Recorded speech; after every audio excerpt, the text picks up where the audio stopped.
Sensor genosida. Menyebarkan informasi tentang perang Palestina-Israel ke seluruh dunia melalui platform seperti Instagram dan TikTok. Pengguna dapat dengan cepat mendapatkan berbagai sudut pandang berita dan membantu memperluas pemahaman tentang kompleksitas perang Palestina-Israel.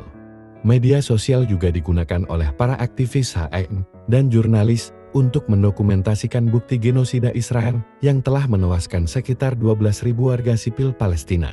Tetapi media sosial yang dianggap sebagai tempat kebebasan berbicara telah melanggar janjinya sendiri. Terjadi pertentangan mencolok antara prinsip kebebasan berbicara yang dipromosikan di media sosial dan perlakuan tidak adil terhadap konten terkait Palestina. The Guardian dan TechCrunch menemukan bahwa konten pro-Palestina sering dihapus atau dibatasi oleh platform media sosial dengan alasan pelanggaran aturan. Sejumlah pengguna Instagram menuduh platform tersebut dengan sengaja melakukan sensor dan moderasi konten pro-Palestina.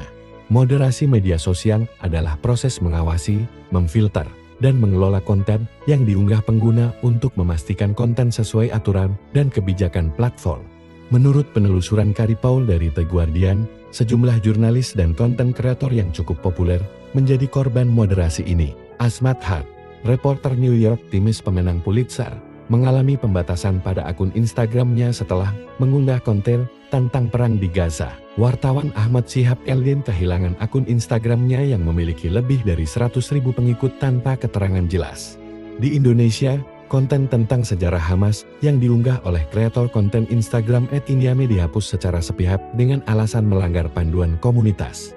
Selain itu, akun milik Daisalim F. Ilan, @salimfila, mengalami beberapa kali shutdown pembatasan distribusi konten karena banyak membahas kondisi Palestina.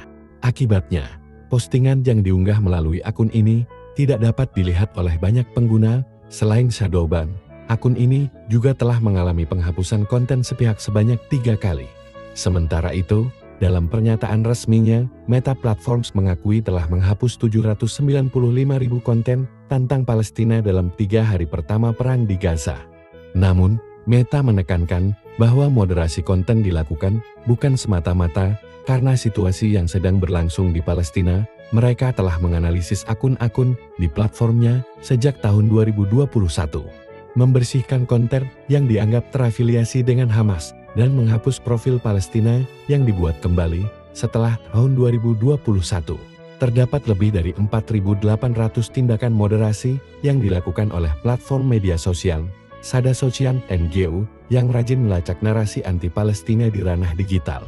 Mencatat tindakan moderasi ini termasuk pembatasan, penangguhan, penghapusan konten, pengakhiran akun, dan penghapusan halaman. Selain itu, berdasarkan data Sada Sosial, platform Facebook dan Instagram yang berada di bawah Meta telah mengategorikan frasa "from the river to the sea" sebagai ujaran kebencian hate speech. Catatan di atas menunjukkan bahwa Meta sebagai perusahaan media sosial telah memoderasi konten Palestina secara tidak proporsional dan berlebihan. Hal ini tidak dialami oleh konten-konten pro-Israel, sekalipun konten tersebut berisi kebencian dan penghinaan terhadap Palestina. Narasi Newsroom mengunggah kompilasi konten TikTok yang mengejek penderitaan warga Palestina. Investigasi digital Al Jazeera menemukan jejaring sayap kanan Israel di media sosial yang ditujukan untuk mempersekusi aktivis dan jurnalis pro-Palestina di area tepi barat terjajah, Yerusalem. Jejaring ini menguntit jejak digital dan data pribadi para aktivis untuk membantu militer Israel menyerang rumah dan keluarganya. Dekat Factor, platform intelijen open source pertama di wilayah Arab, baru saja menemukan channel Telegram rahasia Israel yang menyebarkan konten kekerasan dan sadisme. Channel tersebut menyebarkan hasutan untuk melakukan kekerasan terhadap anak-anak dan perempuan tak bersalah, serta mempublikasikan video bukti tindakan mengerikan seperti mutilasi jenazah. Observatorium Palestina untuk Pelanggaran Hak Digital Palestina 7HOR bahkan mendokumentasikan 532 kasus konten pro-Israel yang membahayakan warga Palestina, termasuk hasutan kekerasan di 3 platform Meta. Namun, tidak satu pun dari konten tersebut diberi tindakan. Meta hanya mengakui kegagalan mereka mengklasifikasi ujaran kebencian berbahasa Ibrani karena kurangnya data. Perlunya transparansi penerapan pedoman komunitas di platform media sosial secara jelas menunjukkan standar ganda terdapat perlakuan berbeda terhadap konten pro-Palestina dibandingkan dengan konten yang mendukung Israel. Platform media sosial cenderung membatasi atau menghapus konten pro-Palestina karena dianggap melanggar pedoman komunitas, sementara konten pro-Israel seringkali dibiarkan beredar tanpa hambatan yang signifikan. Karenanya, transparansi dan keadilan dalam penanganan isu Palestina di ranah media sosial menjadi kebutuhan mendesak. Transparansi yang diperlukan berbentuk reformasi kebijakan moderasi konten. Ini mencakup kejelasan tentang kriteria yang digunakan dalam proses moderasi serta keterbukaan dalam menyikapi dan menanggapi keluhan terkait ketidakadilan yang terjadi.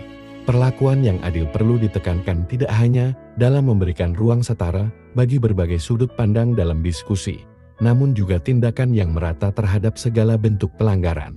Untuk mewujudkan keadilan ini, perlu pengembangan panduan komunitas yang lebih jelas dan terperinci, terutama penjelasan tegas tentang kriteria yang digunakan dalam mengenali dan menangani konten yang melanggar. Selain itu, penting untuk memastikan adanya mekanisme yang efektif untuk menanggapi keluhan dan banding terkait keputusan moderasi, sehingga keadilan dapat ditegakkan secara lebih efektif. Sejauh ini, proses banding dilakukan di balik pintu yang tertutup rapat dan memakan waktu, sehingga banyak pengguna tidak memilih opsi ini. Fahmi Afiani, pemilik akun @iniame, menggunakan kode dalam tutur dan tulisannya di konten Instagram agar dukungannya terhadap Palestina tidak terlacak oleh algoritma. Ia juga menyelipkan konten bertopik lain, di antara konten bertema Palestina, untuk mengacaukan pola unggahan yang kemungkinan telah dikenali algoritma Instagram. Sementara akun Dai Salim Avila akhirnya berhasil menembus shadow ban berkat interaksi dan aktivitas bagi ulang yang dilakukan oleh para pengguna yang masih bisa melihat unggahan dari akun ini. Tanpa transformasi dan transparansi dalam penerapan pedoman komunitas, platform media sosial bisa menghadapi konsekuensi serius. Ketidakadilan penerapan peraturan dapat menimbulkan keraguan besar terkait netralitas platform-platform media sosial yang seharusnya memberi ruang bagi pluralitas opini. Pembatasan ini secara langsung mencederai hak masyarakat untuk memperoleh informasi yang seimbang dan dapat diandalkan tentang perang Palestina-Israel. Moderasi yang diskriminatif juga dapat memicu polarisasi dan ketegangan lebih besar dalam masyarakat.